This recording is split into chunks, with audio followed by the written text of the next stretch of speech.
गुवाहाटी की ठंडी नम हवा, हल्की बारिश से भीगी सड़कें और एक पुरानी 3 मंजिला इमारत शांति गर्ल्स पीजी।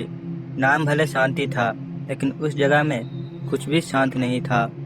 18 साल की अनन्या एक नीट अभ्यर्थी दिल्ली से गुवाहाटी आई थी। उसका सपना साफ था, डॉक्टर बनना।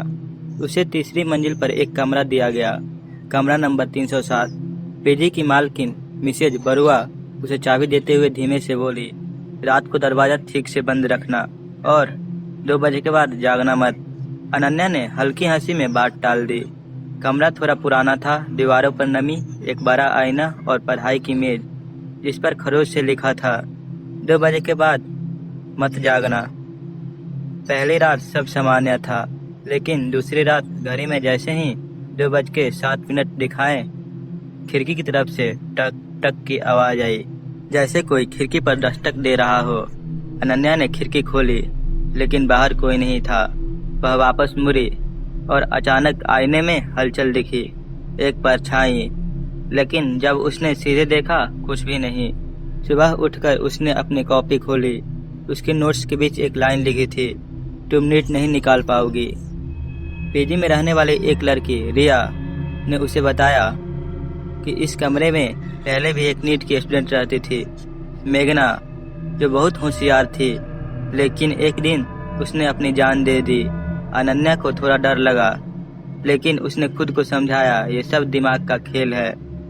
उस रात कमरे का तापमान अचानक गिर गया। पढ़ाई करते हुए अनन्या ने महसूस किया कि सामने की कुर्सी धीरे धीरे खुद हिल रही है, और फिर आईने में साफ दिखाई दिया एक लड़की, सफेद कपड़े में, बिखरे बाल, थकी हुई आंखें। वो अनन्या को देख रही थी। अगले दिन अनन्या को कुछ याद नहीं था, लेकिन उसके फोन में एक रिकॉर्डिंग थी, मैं फेल नहीं हुई थी, मुझे फेल बनाया गया। धीरे धीरे उसकी लिखावट बदलने लगी। उसकी कॉपी में अजीब बातें लिखी मिलने लगी। रैंक मेरा था, उन्होंने मुझे धोखा दिया, मैं वापस आ गई हूँ। अनन्या को डरावने सपने आने लगे।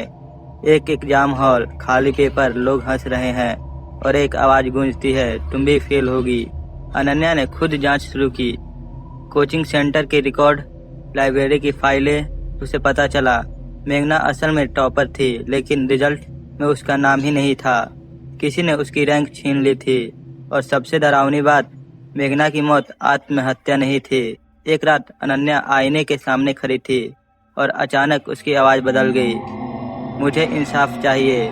कमरे का दरवाजा अपने आप बंद हो गया, लाइट्स झिलमिलाने लगी और उसका शरीर अपने आप हरकत करने लगा। उसका फोन अपने आप कोचिंग डायरेक्टर को कॉल करने लगा। अगले दिन डायरेक्टर अपने ऑफिस में मृत पाया गया। आधिकारिक कारण दिल का दौरा, लेकिन उसकी दीवार पर खून जैसे निशान से लिखा था, धोखेबाज। नीट का पेपर का दिन आ गया। अनन्या एग्जाम हॉल में बैठी थी।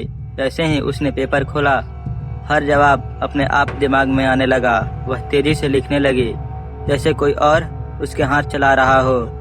आखिरी पेज पर उसने लिखा, यह रैंक मेरा है। रिजल्ट आया AR1, अनन्या शर्मा। हर जगह जश्न, इंटरव्यू, मीडिया, खुशी। लेकिन कैमरे में एक अजीब चीज कैद हुई।